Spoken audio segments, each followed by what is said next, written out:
Lanjut cerita, Rose memberitahukan sebentar lagi pasukan Raja Iblis akan menyerang, yang menandakan perperangan akan dimulai. Rose dan Usato akan bersiaga di bagian depan untuk menyembuhkan para prajurit yang terluka. Sedangkan dua penyihir penyembuh lain ditugaskan di bagian lain. Jadi Usato hanya mempunyai sedikit waktu untuk bisa mempersiapkan dirinya. Di sisi lain, Raja Iblis menanyakan kepada komandan pasukannya yang bernama Amel tentang perkembangan serangan ke kerajaan Linger. Amel memberitahukan saat ini semua unit sedang bersiap untuk menyerang, dan mereka akan menyerang sebentar lagi. Setelah menghadap Raja, Amel dihampiri oleh seorang iblis yang bernama Hirluk. Hirluk pun memperlihatkan jenis baru monster iblis yang telah dia modifikasi. Dan terlihat monster ini sama seperti ular yang dilawan Usato di part sebelumnya. Namun bedanya monster ini memiliki racun yang lebih berbahaya, tubuhnya lebih besar dan tariknya yang tajam. Monster ini bernama Balzinak. Hasil modifikasi ke-72. Sedangkan monster 71 sudah dikalahkan oleh Siglis, akan tetapi kabur ke hutan kegelapan dan dihabisi oleh Rose. Amel memberitahukan di kerajaan Linger ada orang yang lebih merepotkan daripada Siglis, yang disebut sebagai penculik. Mereka ikut berperang namun tidak ikut bertarung. Mereka membawa prajurit yang terluka mundur dengan cepat. Mereka dipimpin oleh penyihir penyembuh yang tidak lain adalah Rose. Rose sangat ditakuti musuh karena dia bisa berlari dengan cepat ke barisan depan untuk menyembuhkan pasukan yang terluka. Dan juga Rose adalah petarung yang hebat. Dalam penyerangan besok, Amel lah yang memegang komando. Akan tetapi dia tidak diperbolehkan ikut bertarung. Maka dari itu Amel memerintahkan penyihir kegelapan abadi untuk bertarung di barisan paling depan. Keesokan harinya Osato memberi makan beruang Blue Grizzly yang sekarang diberi nama Blurin. Terlebih lagi, Rose telah meminta izin kepada Raja untuk memelihara Blurin sebagai aset unit pasukan penyelamat. Kemudian, Usato lanjut berlatih dengan menggendong Blurin sebagai latihan simulasi di medan perang. Rose menyuruh Usato berlari sambil membayangkan Blurin sebagai prajurit yang membutuhkan pertolongan medis. Saat sedang berlari, Usato dihadang anggota penyelamat untuk mensimulasikan seperti di medan perang. Hingga 1 jam kemudian, Usato terus-terusan dihadang saat sedang berlari. Dan setelah 4 jam, Usato kehabisan energi. Padahal dia mampu berlari hingga setengah hari tanpa berhenti. Rose pun memberitahukan, itulah stamina yang dimiliki Usato di medan perang. Tubuh manusia jadi cepat lelah karena kecemasan, ketakutan, dan gelisah. Maka dari itu, energi Usato lebih cepat habis dari biasanya. Rose pun memberikan sedikit energinya dan menyuruh Usato untuk terbiasa menghadapi situasi ini. Kemudian Usato disuruh berlari sambil menggendong Blurin di sekitaran kota istana. Saat di kota, para penduduk awalnya kaget melihat Usato menggendong monster di punggungnya. Namun ketika melihat baju yang dipakai Usato, mereka pun mengetahui bahwa Usato adalah pasukan penyelamat. Usato pun berhenti di tempat nenek-nenek penjual buah. Si nenek memberitahukan bahwa mereka sudah sering melihat pasukan penyelamat berlarian di kota. Kemudian seseorang memanggil Usato yang berlari hingga orang itu terjatuh. Usato pun menyembuhkannya dan orang ini memperkenalkan dirinya yang bernama Orga. Dia adalah penyihir penyembuh sama seperti Usato dan juga dia dipanggil ke dunia ini sebagai pahlawan. Bersama adiknya yang juga seorang penyihir penyembuh. Mereka mengelola klinik di kota istana untuk mengobati penduduk menggunakan sihir penyembuh. Akan tetapi mereka tidak ahli dalam menyembuhkan dirinya sendiri. Usato bertanya apa tugas mereka ketika perang nanti. Orga menjawab, anak buah Rose akan mengamankan prajurit yang terluka. Dan dia bersama adiknya yang menyembuhkan prajurit itu di bagian garda belakang. Setelah selesai mengobrol, Usato pun melanjutkan latihannya. Dan kita pun diperlihatkan pada adiknya Orga. Kemudian Usato sampai di istana. Dia berniat masuk dengan membawa Blurin. Penjaga pun mengizinkannya karena Rose telah menjamin keamanan dari Blurin. Di sana Usato melihat para prajurit yang berlatih. Dia pun bertemu dengan Inukami. Usato pun menjelaskan tentang Blurin kepada Inukami. Akan tetapi, Kazumi saat ini berada di luar kerajaan. Dia bersama dengan Siglis berlatih untuk mendapatkan pengalaman bertarung melawan monster.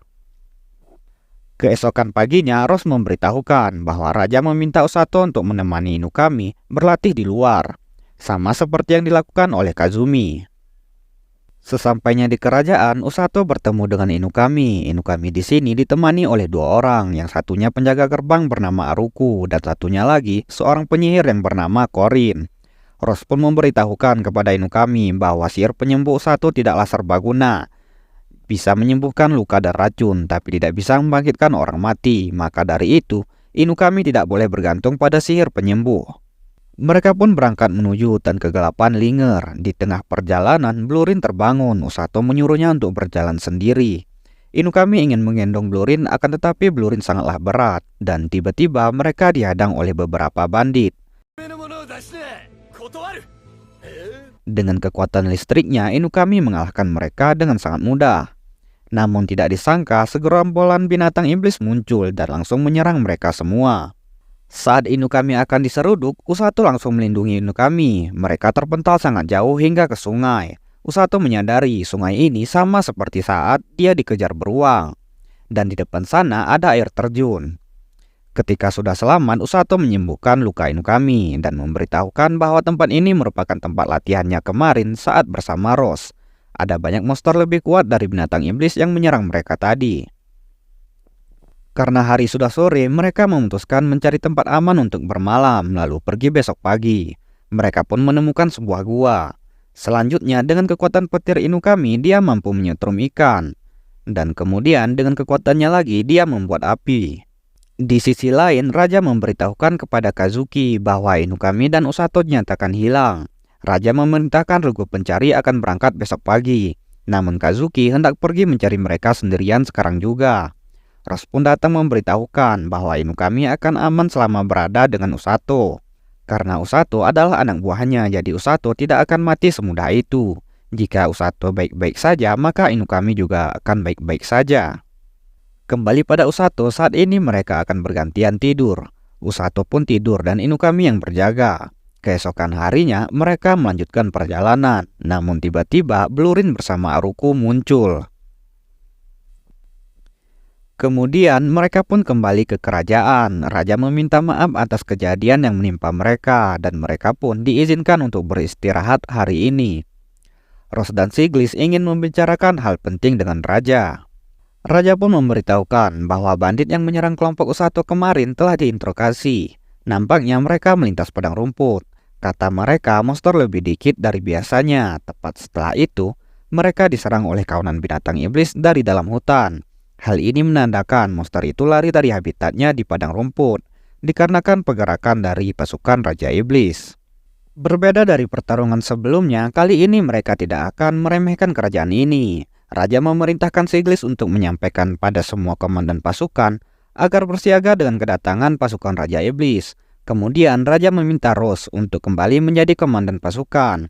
Akan tetapi Rose menolak karena masih memikirkan kejadian saat anak buahnya yang gugur di medan perang, dan bekas luka di mata kanannya adalah tanda untuk mengenang mereka. Maka dari itu, Rose membentuk unit penyelamat, bukan untuk bertarung, melainkan unit yang fokus untuk menyelamatkan nyawa. Dan alasan Rose membentuk unit penyelamat adalah untuk mencari anak buah yang tidak bisa mati. Dan ini juga alasan latihan Usato yang melampaui level manusia, sehingga tercipta mental baja yang sulit dihancurkan oleh siapapun. Dan Usato mengingatkan Rose kepada anak buahnya yang dulu. Malam harinya Usato diberi surat oleh Rose. Dia disuruh mengantarkan surat itu ke suatu tempat. Di sisi lain, pasukan iblis yang dipimpin oleh Amel sedang membuat jembatan untuk penyerangan ke kerajaan Linger. Di sana juga terlihat kesatria hitam yang dikabarkan akan berperang di barisan depan. Namun mereka dikagetkan dengan seseorang yang sedang mengintai. Dan dengan sebuah pohon utuh, seseorang itu melempar ke arah jembatan yang mereka buat. Seketika jembatan itu langsung hancur. Dan seseorang itu adalah Rose. Dia pun berlari menjauh dikarenakan Rose adalah pelari tercepat di kerajaan. Para iblis tidak mampu mengejarnya. Awalnya Rose berniat mengintai saja, namun karena sudah ketahuan, dia pun melempar kayu untuk menghancurkan jembatan itu. Sekarang kerajaan Linger memiliki waktu beberapa hari sebelum jembatan itu selesai dibuat kembali. Keesokan harinya, Usato mengantarkan surat yang diperintahkan. Dia pun sampai di klinik kerajaan yang dikelola oleh Orga dan adiknya. Perempuan ini adalah adiknya Orga yang bernama Ururu. Dan juga dia adalah penyihir penyembuh sama seperti Usato. Di dalam klinik terlihat Orga sedang menyembuhkan pasien. Usato pun memberikan surat yang diperintahkan oleh Rose kepada Orga. Sebenarnya Orga dan Ururu pernah dilatih langsung oleh Rose. Namun karena pelatihan yang cukup berat, mereka memutuskan untuk mengelola klinik saja. Dan tiba-tiba seorang warga melaporkan kepada Orga bahwa 3 temannya terjatuh saat memperbaiki atap. Mereka pun pergi untuk menyembuhkan 3 orang yang terluka itu. Awalnya Usato sempat ragu karena ini pertama kalinya dia menyembuhkan orang dengan luka cukup parah. Akan tetapi Orga dapat meyakinkan Usato bahwa Rose sangat percaya kepada Usato.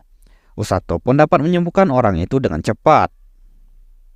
Selanjutnya Usato pun berpisah dengan mereka.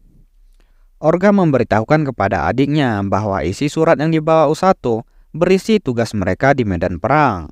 Karena sebentar lagi Raja Iblis akan menyerang, jadi mereka harus segera bersiap-siap. Dan juga mereka ini belum punya pengalaman untuk berperang. Kembali pada Usato, di perjalanan pulang dia mampir untuk membeli buah. Namun seorang gadis kecil menghampirinya, dan dengan kekuatannya, gadis itu memberikan penglihatannya di masa depan saat perang terjadi.